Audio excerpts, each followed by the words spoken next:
We'll start. Whenever you're ready. I'm ready whenever you're ready. Mic check 1 2. What is this? The 5-foot assassin with a roughneck business. Oh God.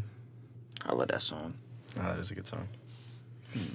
How do we want to start it though? I don't know. That's up to you.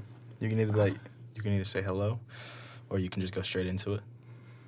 I don't really care. It's up to you. Up to you. That's crazy. That's crazy. Reference. What if we started like this? Like this is the start. We include this. All right. What's We up? gotta get a handshake. What's going on? Get a handshake in. How you before doing? we start the interview. How's life? I'm doing good. That's How about good. yourself? Man, I'm doing good. I'm happy. You know what I'm saying? I'm chilling. I'm with my boy right now. You know what I'm saying? So I'm good. I'm chilling. That's great. That's great to hear. All right, we're doing an interview today. I'm No. gonna dive right into it. I bet. You ready? I think so. I hope you are, cause I'm going. I'm going. All right. So first off, why don't you just tell us a little bit about yourself and your mission statement as an artist and some background on the album. All right. My name's Alex.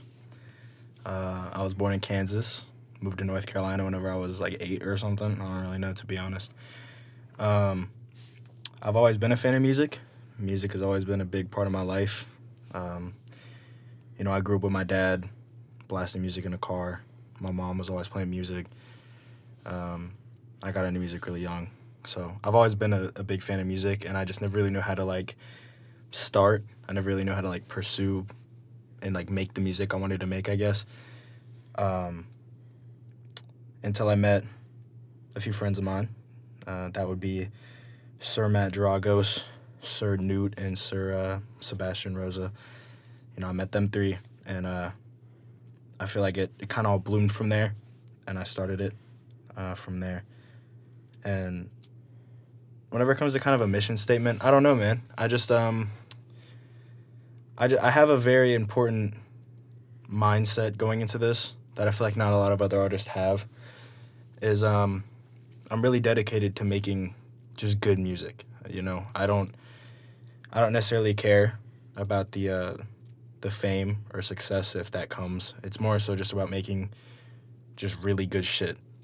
And I always want to try and evolve on myself. I never want to be the same here, always. I don't like that because that shit's boring to me. And I think the best artists are the artists who can change and develop, as time goes on. And that's what I'm looking to do. I'm trying to change everything all the time. Cool. And how did that kind of drive you into making this album that you have now out, Sunrise?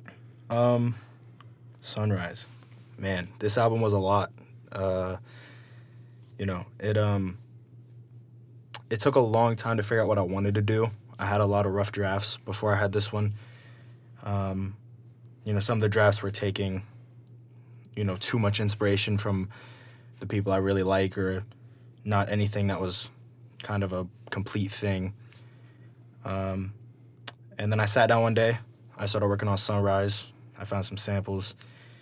I kind of just started working, and I found this really nice kind of sound that I felt fit for summer, because I wanted kind of a summery album. That was like a big thing I just wanted from the start.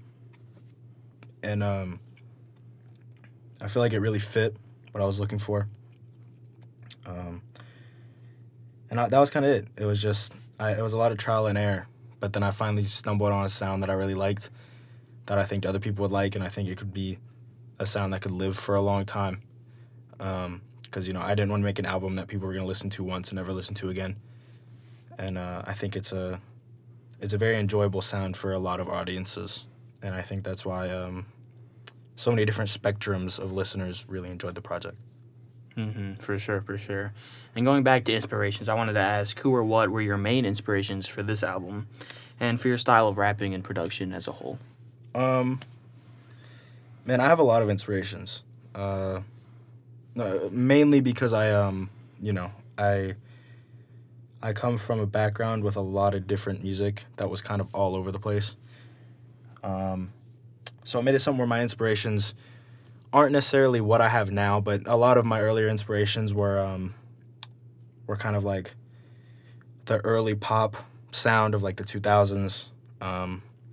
I was super big into like dance music and that kind of shit during the time that everybody else was. Um, you know, those were the two big ones. And now today, um, my inspirations are way wider than that. For this album in particular, and for most of the shit I make, I'd say that my inspirations are kind of people like Roy Ayers, Erykah Badu, Tyler. Obviously, you can probably hear that in most of the shit I do. Obviously, some of the other goats like Kanye, Kendrick, Cole, all those kind of people. There's obviously a bit more, obscure people here and there. Like, for the trap side, it's like Lil Darky or kind of the Denzel Curry type trap. Then, there's some, like, X in there. I don't know. My inspirations are kind of all over the place. I have a lot of them. And kind of same goes for this album. There was quite a few I looked into for Sunrise. Mm-hmm. So, I want to dive into Sunrise now as a whole. Now we've got some background on you and as a person, in your story. Just kind of walk me through because you did say you had some rough drafts. Just kind of walk me through, like, the entire process for that. Okay. All right, the album. The album was, a lot of it was me kind of trying to find my sound because I didn't necessarily know what I wanted to do. So it took a long time to figure out what I wanted, how I wanted it, the inspirations I wanted to take for it. But the first thing I stumbled on was very summery, but it was super, super Flower Boy inspired. That album is super important to me, so, like, it kind of makes sense that would happen, but it was just way too much. And, like, looking back at it now, like, I can see that it was way too inspired. And luckily I had friends tell me, yo, this shit is just not, it's too much, it's too close. And I said, all right, and I did something different. And I had another one that was just kind of all over the place. It was just random trap shit here and there, random boom bap, and, like, it didn't feel complete to me. So I tried some different shit. And that's whenever I stumbled across a lot of the samples that I used for Sunrise. And I stumbled across a lot of those sounds. And I said, this is something I like. I've always been a fan of the kind of, like, jazzy or R&B or hip-hop sound, kind of like the Tribes and, that kind of stuff. That was an inspiration I forgot to mention, but it's whatever. So I was like, okay, I can definitely do this. And I started from song 1. I started with Vanilla. And kind of just went from there. I got the first song done, and I just kind of got in a flow and just kept on going. It didn't really stop. Cool. Yeah, no, I could definitely, because I was with you a little bit during there. Or not, more than a little bit. Like, we were bouncing ideas off each other. Not really for the beats, but a lot for the writing aspect. And I could see the process a little bit of you going in order and that flow you were kind of doing. So the next song after Vanilla is the title track. It's kind of like a story of sorts. Would you mind explaining kind of what you were going for when you were writing that track?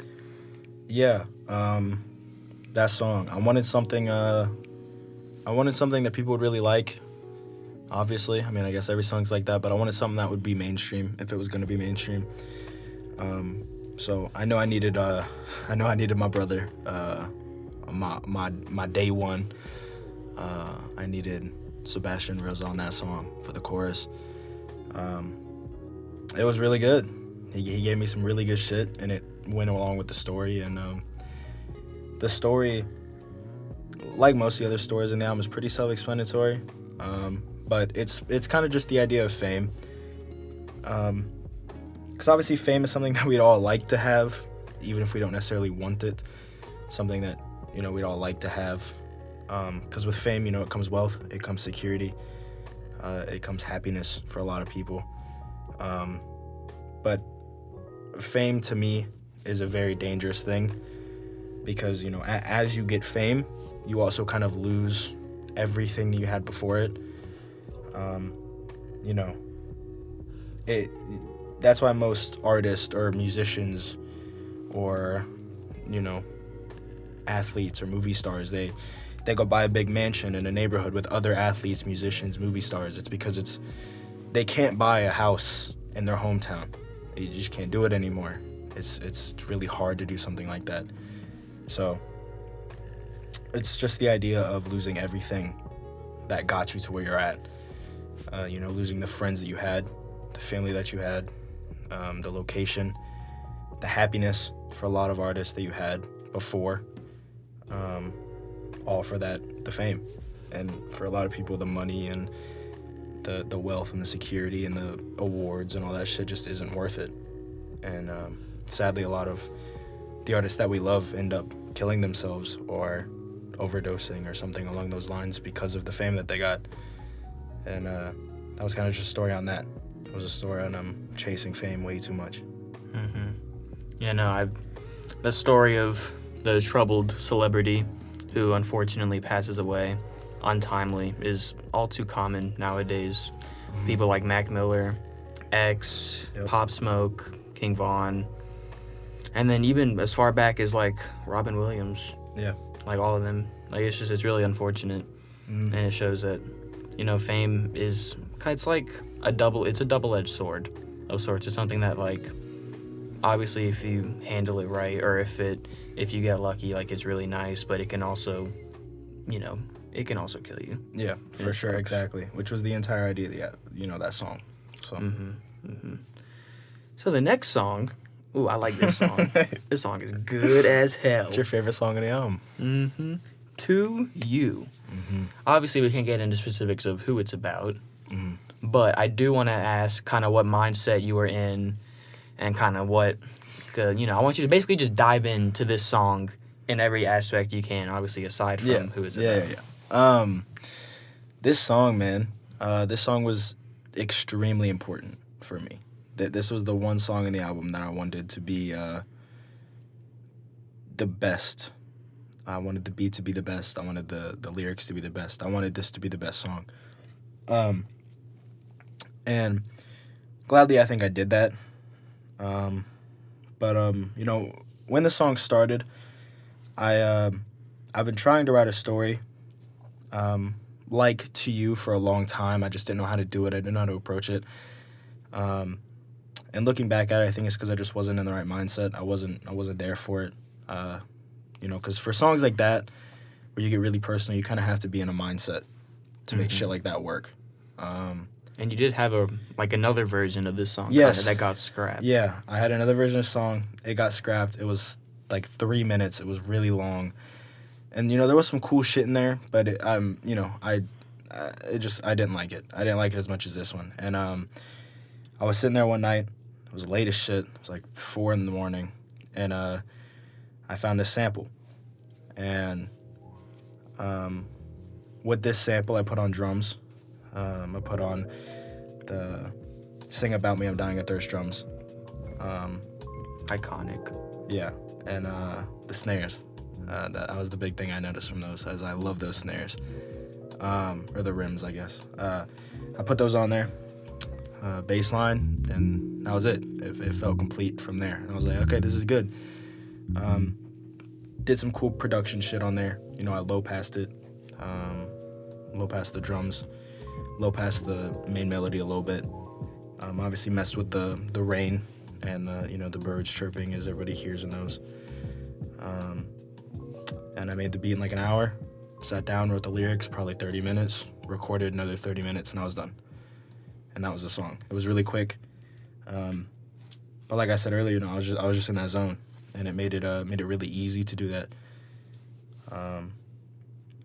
And as for that song, and as for like its overall idea and purpose is, you know, I've had a lot of people ask me, you know, who that song's about, and like giving more backstory. But man, that song is for that person and that person only. I didn't intend for that song to be for everyone. It's called To You. It is called To You. But that was just a big thing about that song is that song was for that person and for that person only. And you know, it was something where I've had to kind of hold my ground on who it's about, because I would love to dive into it, but you know, it's not for everyone. It's kind of a Wilshire situation. Obviously, most if you're, you know, into Tyler, you know who Wilshire is about now. But you know, that song wasn't intended for for the fans. That song was intended for that person and that person only, and that's why I made To You. And even Igor and people were debating who it was about for a Yeah. while. Yeah, for sure, exactly. So that's kind of like the midpoint. That's kind of like the shift of this album, because the first two songs kind of had this like lo-fi, calm, happy feeling. You know, it's like kind of like bright, and then it kind of like this is the valley to you. Yeah, You know, it's yeah, like yeah, you yeah. mentioned the rain, For like sure. it's deeper, and then you start the climb with Arlington. Now Arlington is just there's no vocals, but it's so pretty. Yeah, Do you want to like dive into the soundscaping? I would or love to at dive into all? Arlington. 'Cause That's it's so pretty. To You is probably my favorite like musically song, but Arlington is for sure probably just my favorite just like listening song. Dude, I just wanted to like I just wanted to harness my like inner Roy Ayers and my inner like Erykah Badu. And I really wanted just some really jazzy shit. Like I wanted something that you would hear in like a really fancy diner in like Paris. And you know, I've asked a lot of friends like, you know, where do you see this being played? And a lot of them say a fancy diner, or you know, they see it just somewhere really pretty. And that was exactly what that was going for. Because I think the contrast from To You going into that is really cool. To You is, you know, obviously a bit darker. It's a bit less bright from the first songs, obviously. The actual idea, the actual sound is obviously a bit grimmer. And I feel like Arlington kind of just slaps you in the face, and it's bright again. It's and you know, you hear that in the soundscaping, because it goes from, so To You has like flowers and like birds, like wind, and like trees moving, like in the soundscaping under it in the first half of the song, and then the second half it kind of just fades into like this rain, because obviously that's kind of the darker section of that song is near the end, and it stays that way. It stays rainy through Arlington, and that's just because I don't know. I feel like Arlington, it you know, it takes a minute to go from a song like To You to like Arlington and like fully digest To You, and that's why I put Arlington there, is because I wanted To You to be like digested. I didn't want people to listen to You and then go to a song that was just like some rapping or singing or whatever, because Yeah, for sure. you're gonna not digest that song if you don't have that minute and I think 30 some seconds of just sound. It was powerful. You needed like that kind of break after to take it all in. Yeah, exactly, which is why it was made. And you know, it rains. The rain kind of goes away. It comes back to the birds chirping. And then, you know, you hear the snare, the dun dun dun, and then there's our vision/clarity starts. And It's my second favorite song on the album. second. No favorite bias song. though. No bias. No bias. Obviously. Yeah, no bias. You know, speaking of, this is like kind of like the triumphant moment of this album. This is, I see it as you've kind of, you know, like climbed and like struggled through everything. Obviously we hit For You and then Arlington, and this is just like the victory lap of you know, me and you just rapping. And it's just, you know, it's fun. We originally were gonna have a voicemail type thing, right, where I called you and I was like, yo, are you okay? Like, no, not really. Yeah, no, I do remember the original. And I'm like, yeah, you want to rap? And he was like, oh, shit, I want to rap. Yeah, no, I remember the original. Yeah, we had this like voicemail that was going off To You, and it was like, yeah, like you said, it was like, bro, you good? And I was like, nah, bro, I ain't even good. And So that was when the original song was. in the original 3-minute song, and it was you know, yeah, nah, Vision/Clarity is a really cool song. It definitely is a very triumphant moment. That's just the happiest part on the album for me. That was where I had the most fun. That was where I was able to kind of express myself way more than like all the other songs, and just have fun with it. I think carefree is like a good word. Yeah, no, that song was very carefree. I just I remember I hit you up one day with the beat, and I said, yo, I have this beat, I want you on it. You said bet. I sent you over the beat. You said this shit's really good. Came over to my house, started writing. You know, I wrote the whole thing. Yeah, the whole thing at my house. I wrote the entire thing at my house too. And we just wrote it and had fun with it. And you know, we've done a lot of shit together musically. Moonrock Rose 1, Moonrock Rose 2, Moonrock Rose 3 in the future. You know, little teaser in the future. I've obviously helped on your transitions and covers for years at this point.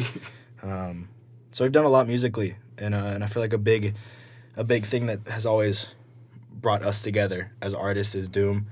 And you know, we made Moonrock Run was dude, I cannot say that. Moonrock Rose 1. And we made that whole project in like 2 weeks. We made that entire project in 2 weeks. Because it was pretty short. We were just kind of like... It was really short. I was in my bag. Yeah, we were both in our bag. Yeah, I had fun with it, made the transitions cool. It was fun as shit. And then we were working on number 2, and I remember getting the news. I don't remember if we were together. I think it was literally the last night of the year. I remember I was at work and I had to step in the bathroom. It was rough. Yeah. And I had to go to a party too. And it was I remember bad. I had just gotten out of dinner. I had just eaten, and we were in the car driving home. And I remember I looked on Instagram and I saw the post. I saw MF Doom dead, and I said, "Damn." And like at that time, I didn't realize how much that shit hit me. I knew that it was gonna affect me. That was the first artist death that really hit me. Yeah. Because I didn't get into like Mac or X or really until after, unfortunately. Yeah. X really hit me.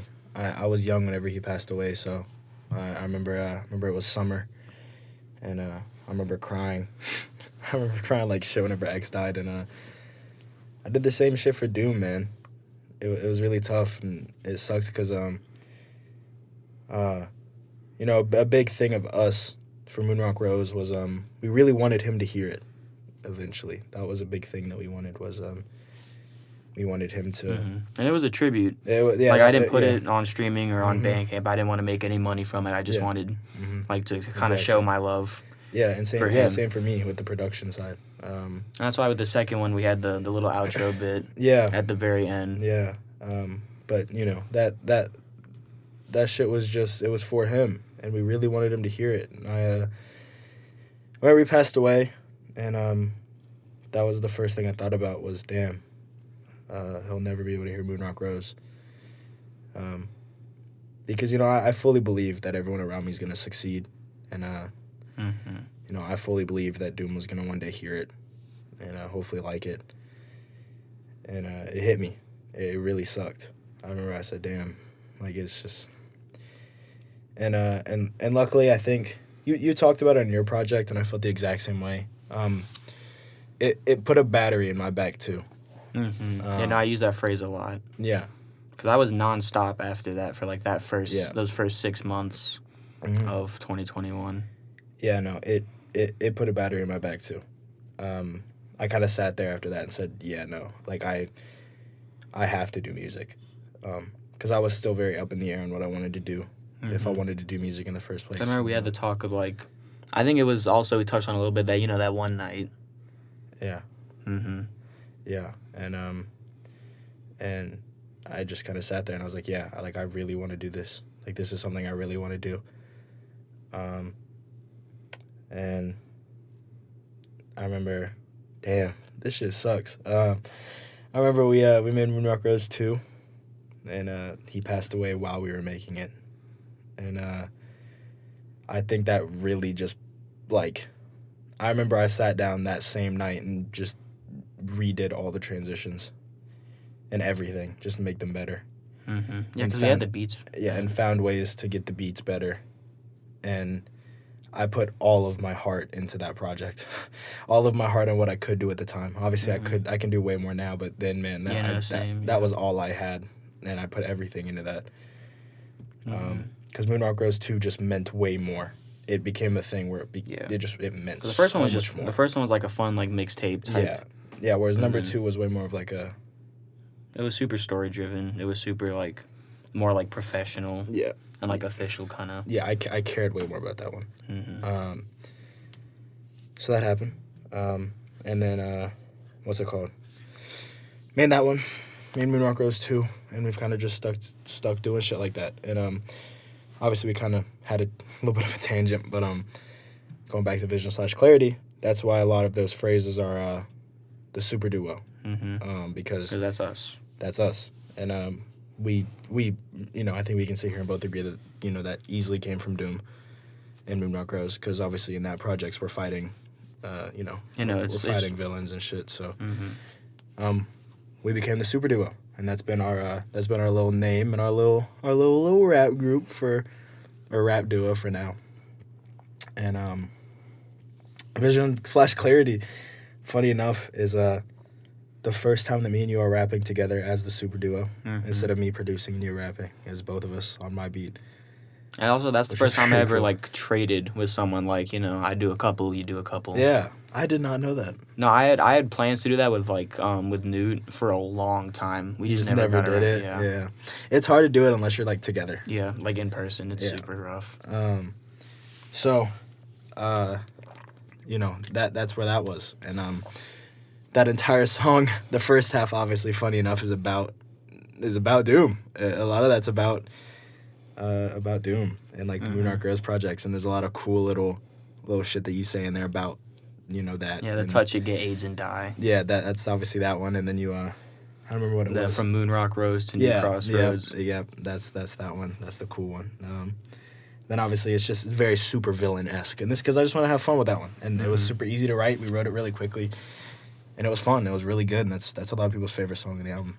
And it ended up really good. And then you have a little beat switch. Yeah. There was another version of that part or another verse, I should say, that you redid. And I think it's for the better. I think this new verse is really cool. You want to kind of walk through what you were speaking on, Man. and the shout outs. This verse, this was the last verse on the album, so I wanted it to be really good.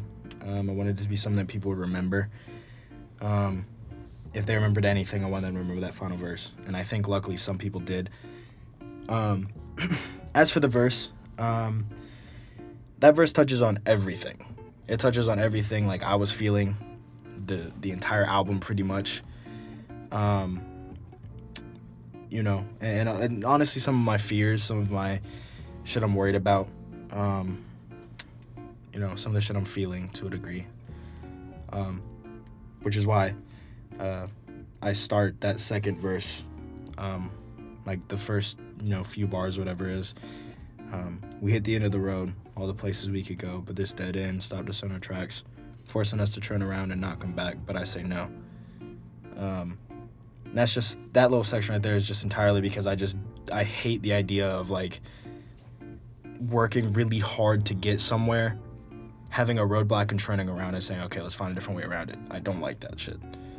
Like, I would much rather hit that roadblock, find a way to go forward instead of going back. It's just, it doesn't make sense to me to go forward and then go back. And then obviously after that, I say we go forward and explore what we don't know, what we're scared of, what we can't make sense of, and what we can't take care of. That thing is us. That little section's mainly for the kids my age, the 16, 17, 18 range. Because a lot of us feel that way, man. A lot of us just can't make sense of how to help us, how to help ourselves, how to take care of ourselves. Mentally, that's a big thing. Is I know our generation is just really bad mental health wise, and we don't know how to fix it. And we've all gone through it. You've gone through it. I've gone through it. All of our friends have gone through it. And we just don't know how to fix it. It's something that we don't know how to fix, and I honestly don't think it will ever fix. I think it's something that it's way more about just trying to find ways to get over it yourself than to try and get over the entire idea of it. Because I don't think it's ever going to go away. It's just trying to, make it better. Then, I progress, and I say, this is for the kids just like me, the kids who feel trapped and are never getting freed. That entire section is just like the idea of creativity. Because for me, like, I have so much shit I want to do, so many people I want to meet, so many people I want to work with. You know, I'm trying to make clothes, videos, movies, do runway shows like I talked about, you know, further on down here. And it sucks because I have so much creativity and I have so much shit I want to do and these ideas, and you know, it's part of the brand at this point, the vision. I have so much of a vision for shit, and I don't have the funding, I don't have the wealth, the fame, I don't have the following to do the shit I want to do, the shit I know I can do. I can't just sit down today and call up, you know, I can't just call up Louis Vuitton or call up this movie studio or call up, you know, all these big artists that I love. Like, you know, I can't just be like, oh, what's going on, Tyler? Like, I just can't do that. And, you know, it makes me feel trapped because it's like, man, I have all the shit I want to do. I know I can do it, but I don't have the shit to do it. Mm-hmm. And it's really annoying. It's, you know, it makes me angry because, you know, I can't do the shit I want to do. And then, you know, I'll skip past these two, but I said for me, that's selling out arenas, doing runway shows with all the fashion leaders, directing top-tier movies, and filling up the theaters all across our world. Kind of the same shit I just talked about. It's just, you know, that's the shit I want to do. That's where I want to be. I want to eventually be the one, you know, headlining Madison Square Garden, headlining Staples Center, headlining those places. I want to, you know, do runway shows. I want to do what Kanye's done with Yeezy, or do what Virgil Abloh did with, you know, Louis Vuitton. I want to do that shit. Then movies is kind of a pipe dream. Because movies take a long time. I don't know if I want to spend the time doing that, but maybe short films or something. But, you know, I want to make shit that is played in theaters and shit, because I love movie theaters. So, like, I think that's just cool. Then we get on to, you know, the last part. This is the shouting out part where I shout out at everybody. So, start off with shout out to the second half of my super duo, which is obviously you, my brother. Damn me up. Yes, sir. That's obviously for helping me just throughout all this shit, giving me advice. And, you know, I've talked to you about this before, but I mean, I guess I'll say it again. Rewrites. Yeah, just rewrites and fixing shit and helping me and giving me ideas and listening to beats before anyone else. And, you know, and you've kind of done the same for me. You've showed me a lot of your shit early, and I show you a lot of my shit early too. So you've definitely helped. You've definitely been second pair of ears. Second pair of ears that isn't fully like super music focused. It's more so about, okay, does it sound good? Because you know, I have other people who listen to my music. Funny enough, the next line is shout out to the Rose that we all know. It's obviously for Sebastian Rosa, but you know, it's hard whenever you go to an artist or at least a producer with something, because normally they're very nitpicky. And yeah, no, Seb is so like nitpicky. Yeah, Seb is very nitpicky, so you know, it can make it difficult. I just tried to focus on, obviously, like, for producing, I understand. I don't do it, but like I still understand. Yeah. Like, I know what sounds good. I know what I like. Like, I can recognize different parts. Yeah. But I was more so, because I knew what my role was and why you brought me on. I was focusing on the lyrics. Yeah. Because I knew that was because that's my expertise, and that's where I feel like I could be the most help. Yeah, exactly. Which is why, you know, I brought you on for that. But it's just nice to have a second pair of ears that isn't fully focused on trying to, I guess it's more so the idea of just trying to get a solid product with what I want to work with. A lot of artists have a really hard time understanding that, you know, you can help people, but you have to help them in the way that they want it. You know what I'm saying? You can't help people be you. You can't help people see the way that you see things. You can't help people have your vision. You can only help people get better and improve on their own vision. And that's why I brought you on, because, you know, you kept the lyrics the way that I wanted them. You know, I told you, hey, I want this, and you said, all right, that's cool, let's just figure out how we can make this better. And you really improved on me and what I wanted better. I remember we sat over Discord for like hours on Vanilla, getting everything to be just right.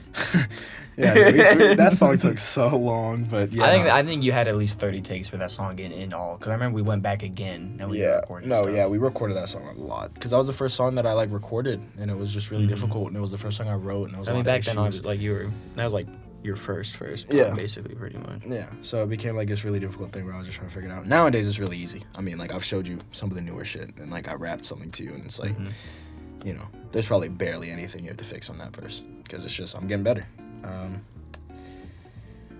The Rosa we all know, obviously Sebastian Rosa, super big help production wise, even if he can be difficult, even if he can be super nitpicky, even if he can, you know, try and get people to do things the way that he likes doing them. He's still super helpful. He's still super honest, and I like that a lot. He's super black and white. So he helps a lot with production shit and a little bit with lyrics. But I didn't bring him on for the lyrics. I brought you on for the lyrics. So I took way more care about what you were saying necessarily than what he was saying on that aspect. You know, I still fixed some things he said, but again, you know, you were there for the lyrics for me. So he helped with production, though. He definitely, you know, gave me some pointers. But for the most part, it was pretty good. He just helped with little things here and there. He obviously did. He kind of layered on the mix that I did whenever I mixed my shit, because I obviously mixed it a little bit, and then he mixed it a little bit, and, you know, it became a lot better of a product that way. That was helpful. He did that really short notice, too, which was really nice, because he was obviously working on his shit, so it helped. JLE, shout out to JLE for always believing me. Those are just kind of like my circle of people in the town I live in. That's Sir Joey, Sir Landon, and Miss Erin. Those are just, you know, 3 people they're really close, and I've sent them both, or I've sent them all equally a lot of shit before it's come out, and played it for them and see how they like it, and they've always kind of believed in me. They've always, you know, I talk with Aaron or Landon or Joey about shit, and they're like, yeah, bro, like, this shit's good, like, bro, you're gonna succeed. And it's nice to have, you know, it's nice to have people who are gonna be honest with you, but it's also nice to have people who are gonna just hype you up. And also, I think they're really important because they're not musicians at all. Yeah, exactly. Like, they're the casual listener who's not really gonna care about, like, little things that we might notice, like, oh, I really like that snare, or, oh, I really like the flow he did, or, like, the specific, you know, the rhyme scheme he did here. Like, they're just gonna, like, listen, and they're gonna, you know, have it from a more approachable way. Yeah. And that's something, like, I feel like for you, it's really important to be approachable by anyone. Yeah. So they were definitely, like, helpful for that. Yeah, no, yeah. That's their biggest benefit to me, is just being the normal listener. They aren't musicians, and it's very nice. And they're not even, like, big music heads either. Yeah, they just like music. Erin likes some, like, underground stuff, though. I saw she had West Side Gun on her Receiptify. Yeah, no, Erin likes some shit, bro. She likes underground hip hop. I'm rocking with Erin's music taste, to be honest. She needs to get some Makami in her diet, though. Okay. Yeah, okay. Coming from the biggest Makami dick rider of all time right here. It's not even true. That is true, bro. Nope. Don't even lie. Not even the biggest. Who's the biggest? Have you seen this dude Spoon on Twitter? Okay, I don't even want to talk about this man Spoon. I don't even know who that is, but his name is Spoon, so I already don't like him. He's so funny, though. Okay. The Boys in Space. Funny enough, that's a Discord server full of dudes that I'm really rocking with, people that have helped with the music shit too. So that's obviously for them. I told them before I finished, like, the lyrics in the album, I said, yo, I'm gonna shout y'all out on a song. Just kind of as a joke, but it actually ended up being really nice, and, like, it sounded cool, and it worked. So that's their shout out. And then the final, shout out is to the listener. To you. To you. Oh, reference. Oh. That's for the listener. I feel like that entire little verse right there was kind of my most personal moment, my time where I could just talk to the listener. I just wanted that little section just to, like, literally just to talk to the listener. So that ending was just shouting at the listener and just thank you for everyone who kind of stays around and believes in everything that I'm doing. Promotes us to, wants me to succeed. Thank you for all that shit. And, I got a lot of cool shit. I got a lot of love from the album, so it was really nice. I think people really liked it, and I hope that I was able to kind of make people's days better or something. I don't know. I don't know what the cliche thing is to say after dropping an album. You know what I'm saying? But it's still something we all hope for. That's the biggest, to me at least, as a musician, as an artist, the biggest hope is that someone hears my music and is touched in like a personal way. Yeah. 'Cause that is my favorite type of music. You know, like there's albums that are good, and then there's albums that like touched me, and those are some of my favorite of all time. Yeah, for sure. Yeah, I mean that's how like Flower Boy is for me, like Cherry Bomb. Mm-hmm. Both of those albums were super like influential in me as a person. So, yeah, I understand what you're saying. Song 6. Song 6. We don't talk about song 6. Song 6. Oh, song 6. I forgot that song existed. No, honestly, that was a cool song. That is just not a song I was able to write at the time I was writing that song. That song was way too, like... You had to keep it in a tuck. That shit was way too lyrical for me to write that shit at that time. I just was not prepared for some shit that good yet, I guess. Mm-hmm. I just couldn't write that quality. One day, though. No, the song's gonna come out. No, you should make a bit where you just never have a song 6 on any of your albums. Like, even if you have albums that are, like, longer than 6 songs, just on the 6th slot, just have dead noise for, like, a minute.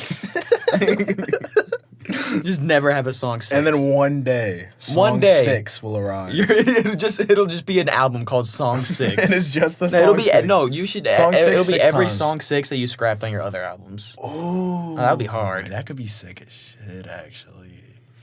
Yeah, I don't know, but yeah, song 6. Man, that was a cool song though. Yeah, I like that song a lot. Super like answer like. Yeah, I got super personal in that song. Mm-hmm. I just it just didn't work out, but it's still a cool song though.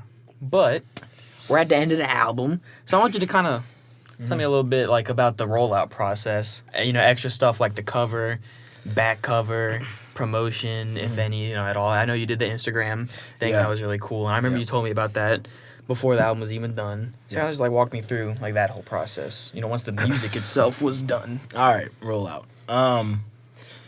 We finished the album at like 5 a.m. No, it was later than that. We finished the album at like 7 a.m. I went outside, took pictures around my neighborhood for the album cover and all those pictures on Instagram, and I uploaded it like that night for like the next Friday. I was kind of on a time crunch because I wanted it out the 15th. Like, I don't know why. I just really wanted it out early summer because I felt like, you can't make a summer album and put it at the end of summer. Like, it just doesn't make sense. So I really wanted it out, like, as early as I could get it.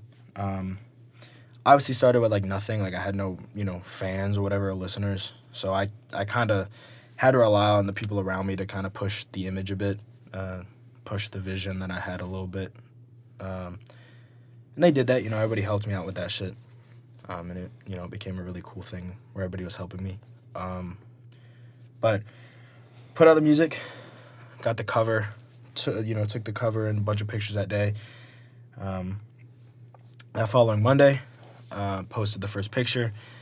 I don't remember exactly what I said in all those, but it was kind of just a sentence long, very brief kind of explanation of the song and what it is. And I think that honestly built hype. To be honest, like I got a lot of love for the album before the album even came out from people that I really look up to, like in the space that we're in, and it was really cool. I got that shit before, and the album came out. Everybody obviously rocked with it, but yeah, no, the rollout wasn't really anything crazy. Kind of just it was very time crunching. Simple, but it was like effective. Like it wasn't like too over the top, but it wasn't like nothing. Yeah.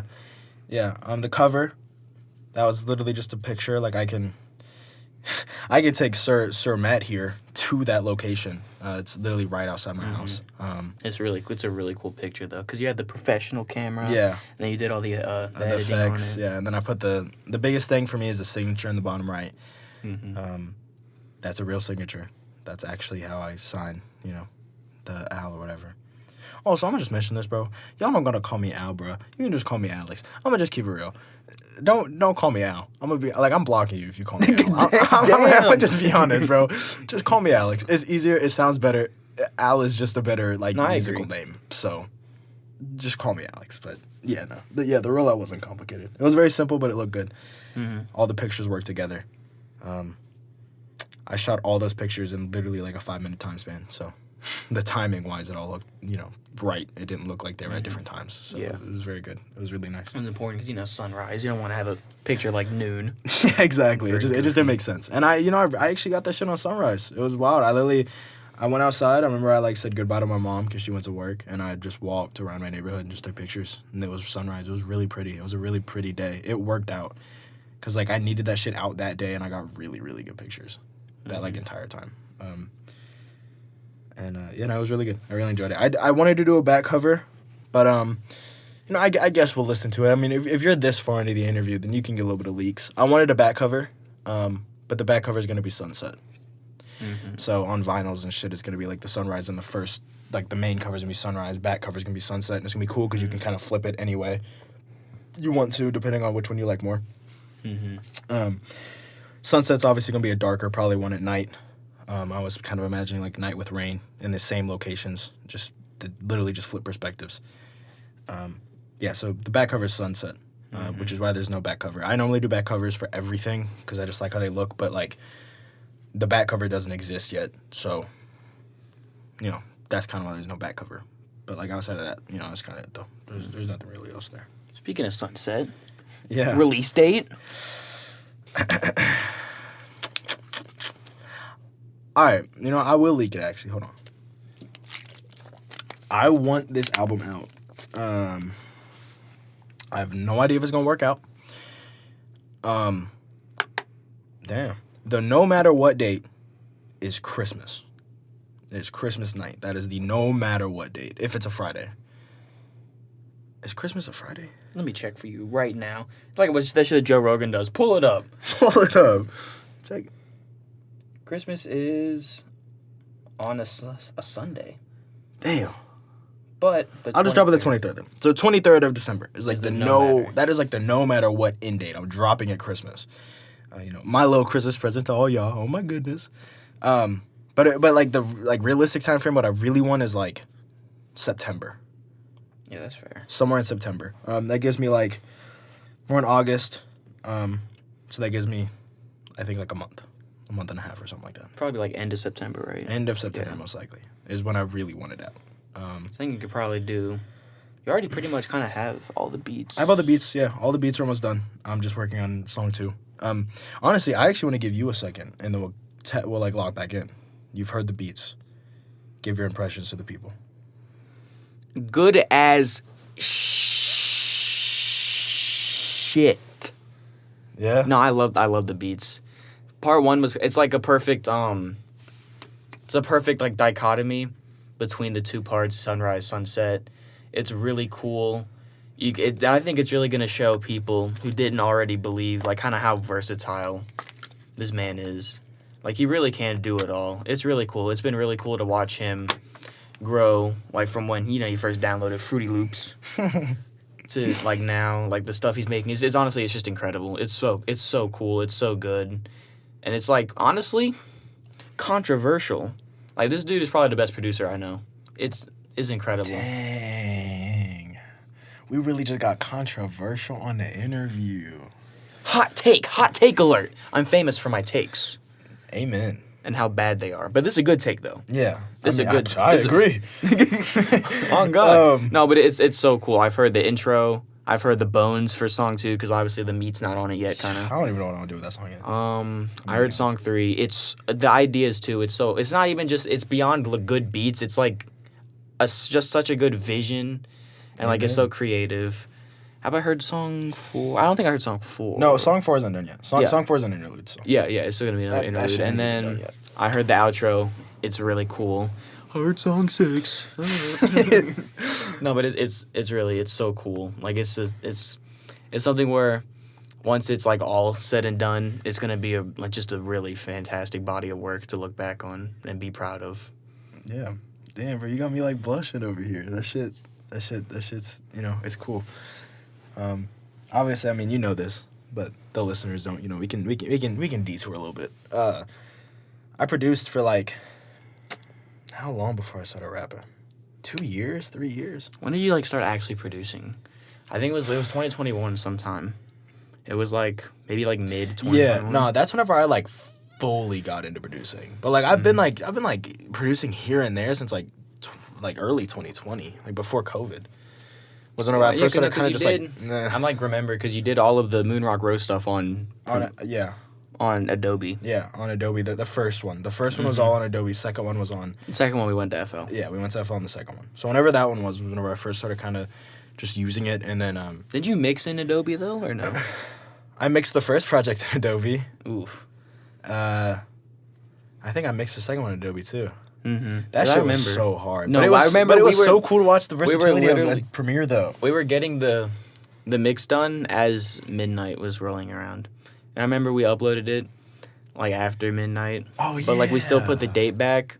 But then two of the songs got hit with copyright. Yeah. On the playlist because and it didn't do that with the first one. Because Doom's voice was on it. Oh yeah. So it just immediately hit it because of One Beer and the outro. Those are the ones that got hit. Yeah. It worked on like the full one. That was like one song with all of them, but I had to leave the ones out of the playlist, unfortunately. Those are the two best parts of the album, in my opinion. Oh, except for the transition, that one. Transit into from Crosshairs into Hoe Cakes. It's so good. Yeah, I literally remade the beat there. That was when I first like got good at that shit. No, that was so cool. But yeah, no, I've just been producing for a really long time, so my production's been. I feel like, and I mean, you might be able to attest. I feel like my production is just super refined now, and like you said, I'm able to kind of do everything. I'm not really stuck to one thing. I remember at the start, you would just like make beats, like just kind of like to make them. Yeah. And like they didn't really have a place on like an album or like with anyone. They just existed. Honestly, I think that would have been a good point for you to like sell, because I know we were talking about selling beats. Yeah, for like sure. Recently. That definitely. Yeah, that's like the only thing is I would love to sell beats, but I'm just not a person who just makes beats anymore. I think you could still, if you still have all those old beats, I think you could still sell them. I can definitely look into it. Because they're still good. I think they're still good enough to like for you to sell them to people. Yeah. Even if like you wouldn't use them anymore. Yeah, for sure. But yeah, I focus a lot on production, so coming from the greatest rapper of all time telling me that I'm the best producer he knows, that means a lot, because I haven't really ever gotten that, so that's a cool compliment. I just don't think that people understand, at least for me, like how much I've done production wise on everyone's shit.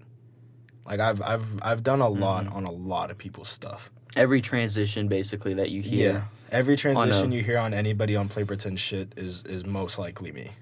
It just is you. Yeah. And then Seb's new album. I'm not gonna leak anything, but there is so much from me in that album. It's basically a co-album, like production wise. Yeah, it was pretty much co-produced. Did you do all the drums or just most of them?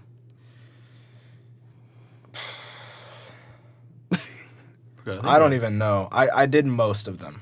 I don't think I did them on like one song. But regardless, I've done so much production wise, and it's funny because I was talking to my mom about it before I worked on this album, and she was like, so when are you gonna like do stuff for yourself? And I was like, that's crazy. That's a good question. I want to get good at this shit I'm doing first, and I hit a point where I was super comfortable with everything I was making, and I was like, okay, yeah, this shit's good. And I think everyone kind of starts out kind of aimless. I remember when I was like starting rapping, I didn't make albums. I just made like songs. Yeah. That's kind of like the natural progression. You go from like, because as you're kind of, I think of it as your vision expanding. You go from like it taking you like weeks to make one song to like weeks making like whole like sections of an album. Like you just for sure. like lock in, and it becomes like you just expand your vision. Yeah, 100%. Like it took me like. Dude, how long did it take for Iron Sky? It was so long. I think like over a year for Iron Sky. And I don't even know why. Because that was just 7 songs. It was like 15 minutes, I think. And now I did the whole of Fog in 6 months. I think Iron Sky was the first. That was the first project. That was just the first project where you fully had a complete vision. Yeah. And I think that's why it took so long. That was my first project, period. Yeah. But before then, I was just doing singles. Yeah. No, yeah, Iron Sky, you just had like a vision. I think it's why it took so long. Is because you just you just didn't go through the process of having a bunch of like pretty much fake albums. Yeah. You kind of worked on Iron Sky. Well, I mean, I had a couple songs that got cut. I think I showed you a song that got cut. And then I had songs that I added. Like I had a entirely different intro that I switched out, or entirely different intro verse. I kept the same beat. That's so long ago. That project is now in the vault though, because I don't have SoundCloud Pro and I didn't want to keep it up when I could be uploading Better actually shit. good Yeah, music. Yeah, for sure. But back to what you were I saying. think they'll drop an anniversary edition Anniversary in like edition. 2045. Yeah, 2045. Make the 25th vinyl, like, anniversary of Iron Sky. That's still a cool cover. I actually still really do like that cover. the still. Iron Sky cover is cool. But yeah, no, back to it. You know, I appreciate that. My entire brand is the vision. I say that shit a lot, dude. Like, I think that's why we both have the vision. bro. It's just you had like, and that's like my one advice for artists, and obviously That's coming your. from me, I think that's your most that's as an artist. That's your most. You can be like the best producer or the best rapper ever, and still just kind of flounder around forever because you don't have a vision. yeah, You know. for sure. That is like, that is my biggest thing that I will tell any artist who wants to do something cool. Not is- even like us. Like yeah, I'm not saying like obviously you have like really big a vision of like, like Madison Square Garden. Fashion Yeah. shows, not even like that, but I mean just Yeah, like no, when you literally sit just down the and idea for an make album. anything, have like an idea of what you want it to sound like when it's done. Whether it be like a Yeah, song, for sure. or an album, or anything else that you want to do. If you're not like a musical artist, like I think a lot of artists when they sit down and draw, when they try to draw, like they'll kind of have an idea. At least that's how I would do. I would have an idea of what I want to draw. Yeah, no, exactly. And like that, yeah, that's exactly what I'm saying. Is like obviously, I have way more of a vision for like the future.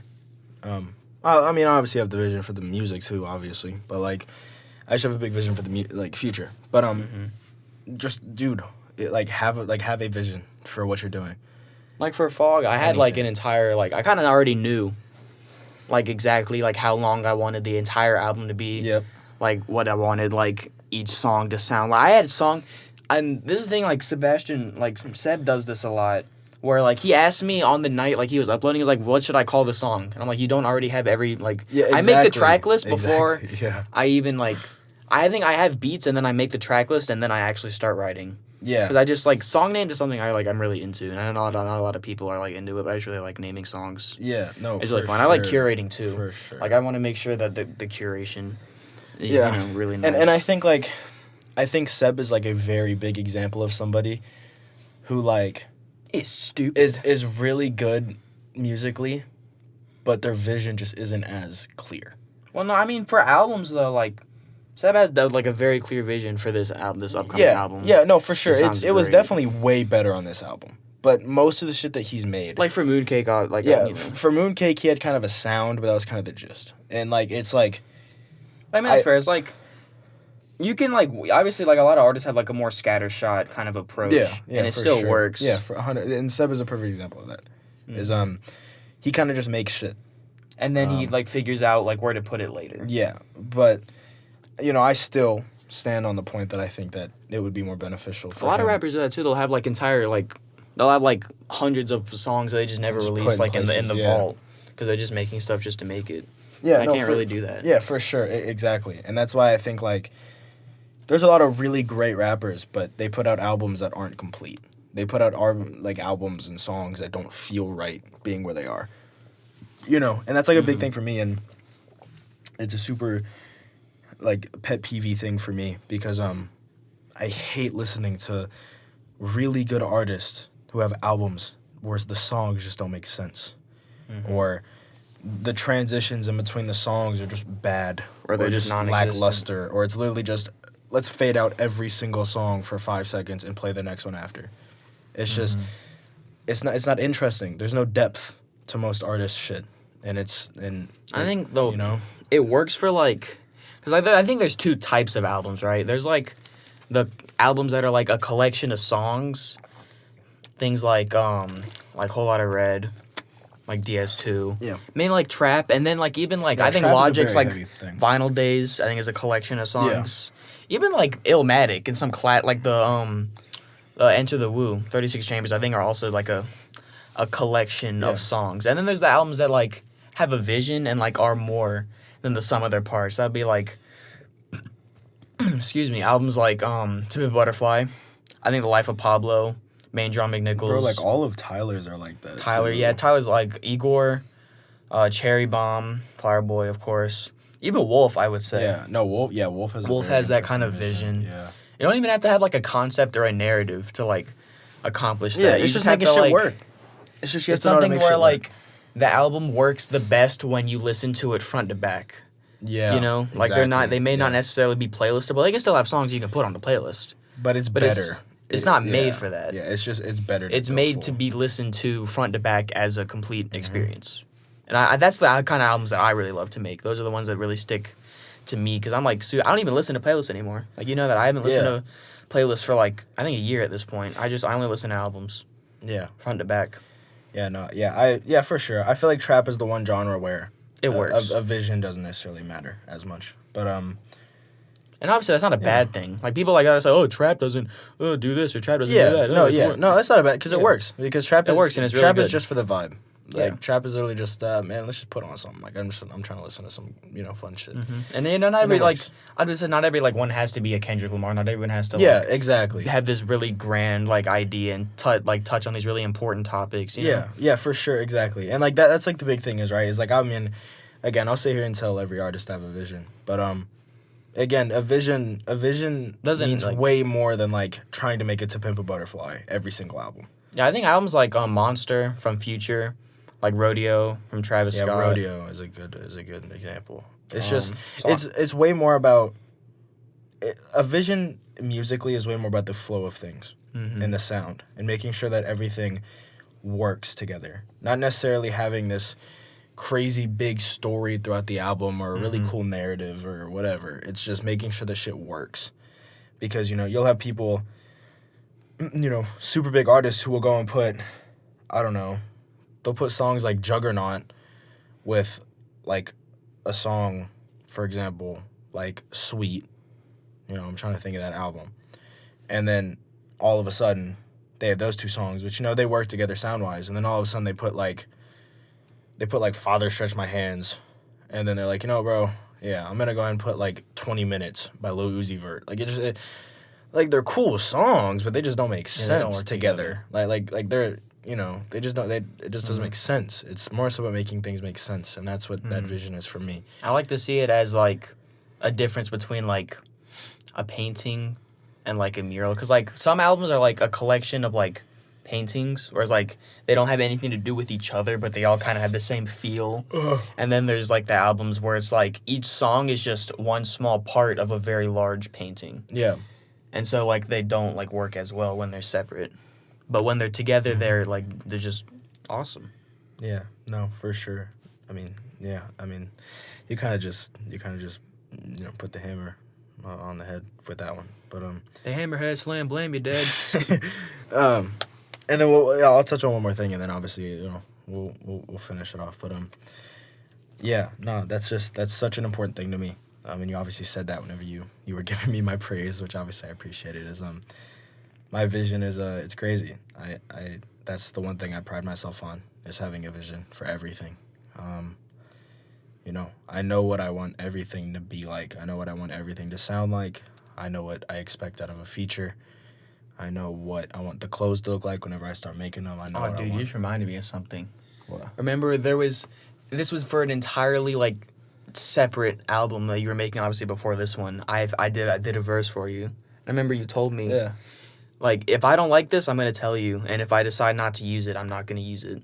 Mm-hmm. I remember you told me that. And I Yeah. was like, that's fine with me. Because I know a lot of artists, like, and it's obviously, it's a thing it's super prevalent in this medium, is having an ego. And obviously everyone knows, like, Soulja Boy flipping out when Kanye took him off Donda. That was really funny. Yeah. And, like, some stuff recently happened with me with something like that. I'm not going to get into specifics. But a lot of artists have, like, and I get why. It's, like, just a really big ego of, like, I'm trying to explain it. It's like, it's the idea of just like, you wanted me on your song and now you're gonna take me off, like that. That's kind of the big thing that a lot but of at the people same can't time, get it's over. like, yeah, I definitely understand. Like, I understand feeling slighted, but at the end of the day, it's like, it's kind of a. Let me think, dude. I'm trying to like figure out how to word this without No. like getting in trouble. But it's like, it's my vision at the end of the day, and obviously I appreciate like that you like obviously when there's no money involved, especially that's when it like that's when the ego. If I pay you for a verse is different. Yeah. Like if I pay Because you still and then I mean, like they you did still the got work. money. It's Yeah, at the end of the day you still got exactly, money. Exactly. But like, obviously when it's phrased like this person took time out of their day and now they're getting slighted. But at the end of the day, if it doesn't work, it doesn't work. Mm-hmm. And I would think I would just rather have the best product that I can have. And I don't want this to sound mean, but like I don't want to cater to people's feelings when I would rather at the expense of my album, at the expense of my music. Exactly. And that's like it's a big thing that people can't get over. And obviously, you fell into a case of that recently. And it's like it's just dumb. I mean, we're over it now. Yeah, so it's over now. But like it happened, and that is a perfect example of what we're talking about. Because it's just like artists in this space have to understand that everybody is different. Everyone is going to have their opinion on who they want, how they want it. Some people are going to be way more strict about it. Some people are going way less strict, right? I'm an artist who I'm going to be extremely strict on the shit I want. Mm-hmm. And that's something that, if you know me, you know that. You know that going into it. It's and it might not even be like taking off. It should be like asking you to rewrite. Yeah, like asking you to rewrite switch it things or up, switch up deliveries. Exactly, and I'm gonna be really strict on that, and I know that, like Sebastian is gonna also be like that. Mm-hmm. I know that you've kind of became way more of that. Well, it's as time goes on, but I think it's because you care way more about like the quality of the overall thing more now than you did months ago. Well, not even that, but it's just like in that headspace I was in back then. Like, those fit for the music I was making. Mm. But, like, now, it's like, I have more like a... You're making way more of, like, a complete project and, like, a complete vision now. And even if, like obviously, like, lyrically, a one verse might be better than another. And with, like, like, he's rapping better. And, like, but, like, I think if the feel of one verse is better and fits, like, the album more and doesn't kind of drag down the listening experience, I think I would rather have that verse. Exactly. Because at the end of the day, that's what music is. Music is just sound. And if you're going to have something that's going to sound better than something else, you should realistically, it's smart to put whatever's going to sound the best. You know what I'm saying? But, yeah. Again, another little tangent. But, it's cool. I'm rocking with it. Yeah, that's just a big thing I care a lot about. I care a lot about the vision and the shit I want to do. I obviously care a lot about production. I'm trying to get good at lyrics, which honestly is not hard to get good at. It's just more so trying to figure out the little things. It's like it's easy to get into, but there comes a point where like you kind of hit a wall. You hit a point of like where your natural talent ends, and you have to start really practicing. Or some people even just have like just a complete wall where they just stop. Yeah, can't really. But then you don't really you don't need to be like Jay-Z or like Black Thought to be good. Like, you don't have to be, like, the upper ends of the earth lyricism, like Alien Mode. Yeah. Just like, as long as it's serviceable to what you want, and it's something that fits well with, like, who you are, Because I think someone, like, who really does fit that is, like, someone like Denzel Curry, who, like, he's obviously lyrical, but he's not, like, super lyrical, but it's still, like, it fits his vibe, and especially the newest album he had, he did get a little bit more, like, lyrical on it, and it's really cool to see, like, even if someone's not super good, to, like, hear... like him just do his own thing. Yeah. And that's why, like, I'm not as strict on you. Because, like, obviously, like, oh, it's not Black Thought. Like, it could technically be better. Like, it's something where, like, I don't want to, like... It's like teaching a kid how to ride a bike and then getting mad at them when they can't do, like, triple BMX flips on, like, the second day. Yeah. Yeah, for sure. Because you got to build to that. Yeah. Yeah, 100%. And I think that's... I think a big thing, an important thing for me and why it works for me. And, I obviously know I'm nowhere near good at lyrics. Like, I mean, half the shit I'm writing just... Like, now it's a lot better. I mean, again, I think you're good. I think you're good. It's getting there. It was, like, obviously it was rough at the start, but, like, I saw, like, the idea, and I saw, like, the diamonds in the rough, kind of. Mm-hmm. And I just had to, like, dig them out and, like, polish them. Yeah, and I think for the first half, it was... I was able to make up for a lot of the shit I was saying because of the production. And in the second half, the production's going to be the same quality, if not better. Not the same sound, but yeah, the same quality, for sure. And the lyrics are definitely going to be better. And I think you've improved so quickly. Once I can get my lyrics going, I'm just writing more, to be honest. But yeah, no, that's the thing is practice, practice, practice. Yeah, I'm writing more on a bunch of different shit, so it's helpful. But you know, I want the production to be just as good as the lyrics, and you know, as ego as it sounds, I know my production is good. I mean, yeah, I mean that's just like being like reasonable and realistic. Like it is good. Like I think anyone who heard that would be able to tell you, even if they don't like personally like it, they would be able to tell you like this is like good. This is made by someone who cares.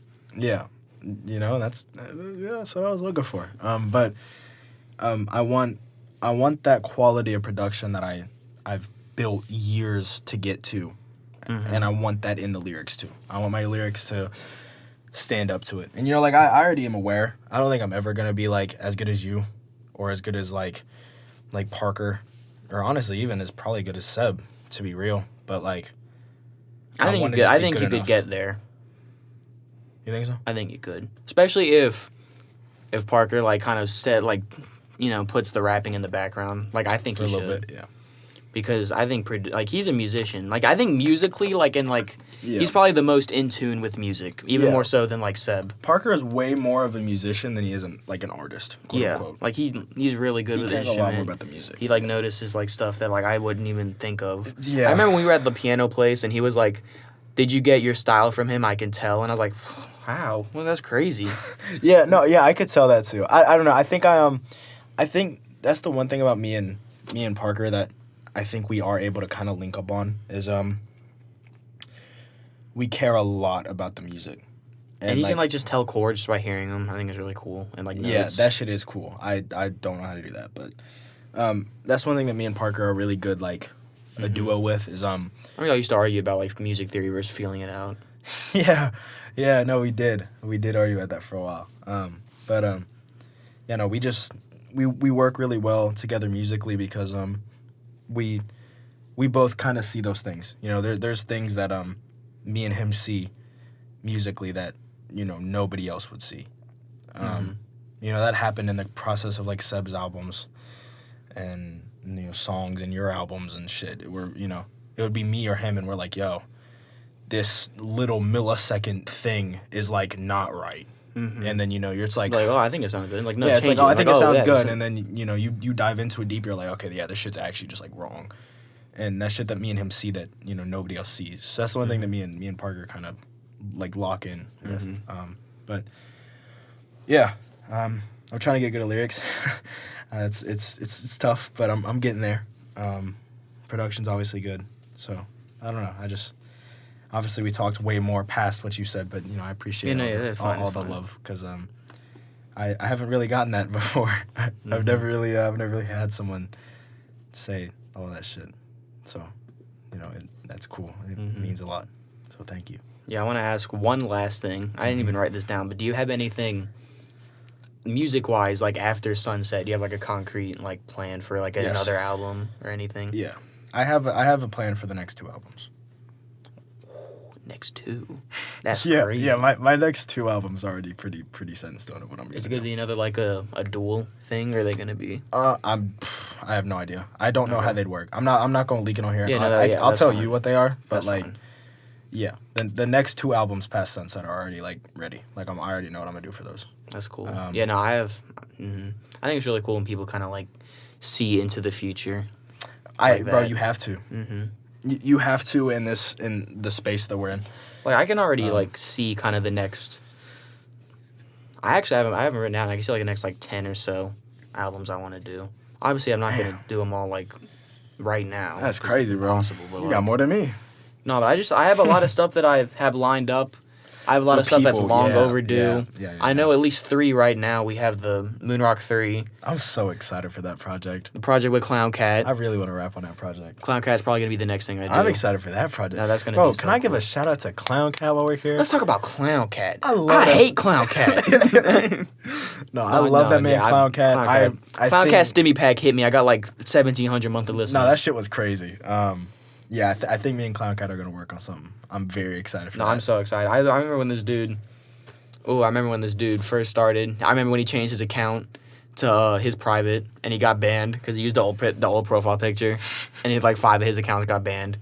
I remember I remember him putting out Tabbed, which is now I think Vaulted, and then Someone Like You, and then Ramses, not Ramses, Sphinx, and then we did the remix. The remix album is crazy, and then he actually has another remix album coming up. Oh, for real? Ooh, another remix album coming up. That's cool. I'm not gonna say anything else about it because I don't know if I'm allowed to. But I'm just saying he's got stuff coming down the pipe, and we have stuff coming down the pipe. Hopefully, honestly, if I can get like a good situation with recording at your place, and I'm not too busy with school, that might be out before the end of the year. I'm very excited for but that. It depends on how quickly he can like get me like kind of a set of like a collection of beats that I'm really happy with, and then 2, how like fast I can bang them out like while still being in school. Yeah, for sure, man. And School is a struggle for all of us. That shit. I hate school. That shit takes up so much time, but you know, it is what it is. But yeah, no, I think me and Clown Cat are gonna work on something. We haven't talked a whole lot about working on anything. It was just once I dropped Sunrise, he was like, "Yo, this shit's good." I was like, "Thank you, let's work." And he's like, "I bet." So we're probably gonna work on something eventually. Which Clown Cat hasn't heard. Clown Cat hasn't heard a lot of my boom bappy shit, so I'm excited for him. And to hear aside that. from Vision, he really hasn't. Because well, I mean, he's heard Ageless Robes and yeah, he heard those too. But like he hasn't heard the bonus beat, the one with the tribe. It's like that's a beat that he hasn't heard. No, I think he would flip at that one. Yeah, Clown Cat has not, because I don't think Clown Cat realizes, because I haven't had enough conversation with him, that like my shit is like tribe and like Wu-Tang and like that sound, like the like you know, old era like New York boom bappy shit. Like that's my shit. That's the shit I'm so good at. Most people haven't even heard it. Most people haven't even heard that. They probably won't, like, because obviously Sunset's gonna be more like trappy. Yeah. So they won't for a while, but when it comes, yeah, it's that's what I want to do next. After Sunset, I think that's smart. I want to do some boom bappy shit because I'm in a boom bap mood, but I'm in a trap era. I know, you told me I have to about finish. that, I have to finish the trap era before I can get to the boom bap era, or else it messes with the vision. So I have to finish the trap shit first. But yeah, I'm gonna go crazy on the boom bap project. Like I am ready to like freak people out with how good that shit's gonna be. I'm ready to feature. You are definitely going to feature on probably multiple songs. So I'm very ready for that project. Y'all aren't ready for that project though. That's some shit that like y'all are gonna listen to, and you ain't even gonna be ready for it. You ain't even gonna be prepared. You're gonna be actively listening to it and not even believe it. That's what I'm saying. You're gonna be too busy thinking about how you're not ready to even be listening to the song, and you're gonna have to replay it. That's what I'm saying. And guess what? That's all a marketing thing, because then that gets me more streams. I love streams. I'm a cloud chaser. Me too. I love cloud, dude. But yeah. I already know what the future holds for me. I already know what projects I want to do. I already know what sounds, people I want to work with. There's a lot of people I want to work with, man. I really wanted to get like someone like Mark Hollow in my first project, but it didn't work out. The time he didn't have. But a I mean, location. technically, you're still on a song with him. I am technically on a song with him. Ooh. Little secret. But. Oh, y'all like that soon. Yeah, I didn't. I just didn't have a place for Mark. I really wanted Mark, but yeah, that's a big thing. He just did not fit at all where I wanted him. People like, hey, like, you know, I really like working with this dude, or like rapping with him, but like he didn't have a vision, or he didn't have a place on the album. Like he. That's like something I was gonna say earlier. I didn't really know how to say, but it's like, you know. Yeah, for sure. Yeah, like I love Mark. I love how, you know, that dude sounds, but again, it just didn't work. I didn't know where I was gonna put him, and like I made the beats, and I literally like I don't know where I he would finished go all of them. The night I finished all of them, I said, yeah, I want Matt on song 5 and Seb on song 2, like without a doubt. And I think it's good to kind of keep it like really close to home for that first, you know. Yeah, because I wanted to keep all the people. And then slowly like branch out as you go along. Yeah, for sure. Yeah, that was kind of my whole thing. Was I wanted to stick with the Play Pretend people for the first project. And like I may even get Parker for the next one. I don't know. I have no idea what I'm doing feature wise. You could definitely get him like production on some production stuff. Yeah, for sure. I don't know, verse wise. I don't know. I haven't heard the finished like song 2. He might be able to fit on there. Yeah, I have no idea. That song's gonna be super melodic, so I don't know. Oh yeah, but yeah, no, we'll see. But if not, I think he'll definitely be able to fit on the boom bap one. Yeah, we will see for sure. Yeah, I want to get a big cipher on the boom bap one. With a lot of cool people, produced fully by yours truly, obviously. But yeah, no, that's where I am. Cool. We ready to wrap it up? We can. Do you have Thank you. Have any final questions? I'm good. I'm good. Thank you for joining me tonight. In the booth. At 1:19 a.m. on August 1st. In the booth with the pink light. In the booth with the pink light. It's so hot in here. It's so hot, you know. But we did it. It's going to be long, but it's going to be really cool. Yeah, it's going to be so cool. I don't think everybody's going to listen to this. I think the people who we want to, I think will, though, and I think that's what matters. Yeah. The people who, like, I think, like, Seb, like Parker. Yeah, I think I'm going to add everyone I mentioned in here. Mm-hmm. Like in Clowncat, this. Mark Hollow. Yeah, I'm going to mention all those people and say I mentioned some of these guys in here and do that. I'm probably going to, like, upload this, like, tonight. Are you just going to, like, what are you going to visually, are you going to do anything with it? No, all I'm going to do is, damn, bro, we is really talking about you're going to upload it like man. a podcast? Yeah. I think, yeah, okay. It's going to be like a podcast, but it's going to be, You could do like an alternate cover for like, or one of the other pictures you took for Sunrise. I can, yeah. I'm gonna, what's it called? I'm gonna, like, in the parts where I talk about particular songs and, like, sections, I'm gonna, like, play this shit. So, like, with, like, mainly with To You, because To You, and like, mm-hmm. To You, I was like, oh, yeah, I took the melody, and then I'm gonna play the melody, and say I put drums on top of it, and play the drums, and then do all that. It's gonna be really sick, but. Yeah, that's really cool. Damn, bro, we is really talking about, they just heard that. They just heard what I just said. And we're talking about this it's shit. going to be in there. It's going to be in there, and we're talking about it. No, that's really cool. I like when YouTubers do that. They'll be like, oh, I'm going to put something here, and then it's going to be it's there. I'm going to put an explosion on his hand. My name is Markiplier. Now, you got to add Markiplier now, because you just said him. Oh. At Markiplier. Listen to my podcast, please. I said your name one time at the 2-hour mark. But listen to the whole thing, so you get context. Exactly. But anyway, thank you so much for having this conversation with me. Yeah, bro, we gotta do this again. On God. We definitely will when for Sunset once once the vision is complete. Yeah, no, for this era. We gotta do it for Sunset for sure. And then we could also do something for Mr. Seb. Dude, we have to do something for Mr. Seb. I think that should be all four of us. Yeah, all four of us could be there. That could be very cool. Because we all four had a significant hand in it. Yeah. And we could even get a fifth person who's just an odd one out listener. Yeah, to kind of have the questions. Yeah. Someone who knows us and someone who listens to it and really likes it and really is dives able deep. And is able to dive in. But also someone who obviously isn't super involved. Yeah. For sure. We have to get someone very cool to do that interview. Without a doubt. But that could be very cool.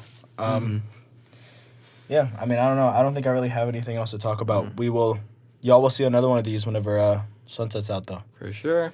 Dab me up, bro. You finished the interview. It's done. Before I go, stream Sunrise. Stream Sunrise by Al. Spotify. AL period. On all streaming platforms. Remember that you can just call me Alex, though. Yeah, remember that, because he will block you. He's not kidding. I'm going to block. And after you finish that, stream Fog 3. On all streaming platforms. I would love to talk all about the transitions done by him, Yep. obviously. Yes, sir. Cover, put the little play pretend in the corner. I don't think people notice that because it's small. Yeah. I couldn't even notice it because it's small, but it's cool. It's cool. And then, once it drops, stream Sebastian Rose's new album. I don't even know what it's called. You know what it's called? Damn, Isn't it called... Are we allowed to say that? Ooh. Okay. Ooh, no, I'm just going to beep that out. That's crazy. Oh, yeah, no, that would be really cool. That's crazy. Okay. Yeah, but listen to that when it comes out. Yeah. And I know Newt's got stuff down to Bioscan too, other stuff. Definitely listen to that too when that comes out. Yeah. One more thing. Y'all ain't ready for Play Pretend. And I'm going to just say this. This will be the final thing. We going to get a little bit political here. I don't really care who you are. I don't really care how you have a connection, any of us. I know there's some people that have some problems with Sir Seb. Getting political. And Twitter side of things. I ain't really rock with y'all, but Play Pretend is something that I want everyone to support. And Play Pretend is gonna be the best music that y'all have probably ever heard. Ever. By anyone, ever. And it's gonna be by a bunch of teenagers. And y'all ain't ready for it. That's all I'm gonna say. We literally go into the moon and the stars on a floating train together as a group, and we bringing all y'all up. Everyone who wants to be up. If you don't want to be up, that's cool. You can stay on the ground. Exactly. But me, I'm going up in a train. It's gonna be like the Polar Express. It's gonna be like Noah's Ark. Get in the boat or drown. Exactly. Get on the train or be on the ground and be lame. I don't know. And whenever you're on the train, bro, it's like you get like the hot chocolate, and, like the people dancing and shit. And I'm just like, saying, even if you don't support now, I'm gonna see y'all front row at Madison Square Garden. Exactly. You is preaching right now, my brother. We are gonna see all y'all, and I'm gonna be like, damn, he really could have hopped on the train. And he say, you know what, bro, I'm gonna take a car instead, and look where he's at. And that's facts. And that's what he gets for using too many damn fossil fuels. That's what I'm saying. All right. It's done. It's done. Thank you. I appreciate the time that you took to help me. I appreciate For getting all sure, the questions for sure. and shit. Mhm. Good night, everyone. Everyone listening, thank you so much for listening if you have made it this far. Yeah. It was really cool to have this. But it is hot as shit. It's we're so hot. Dude. So we're gonna get Have out to of here. We're gonna get out of here. It's so hot. All right. I'm out of here.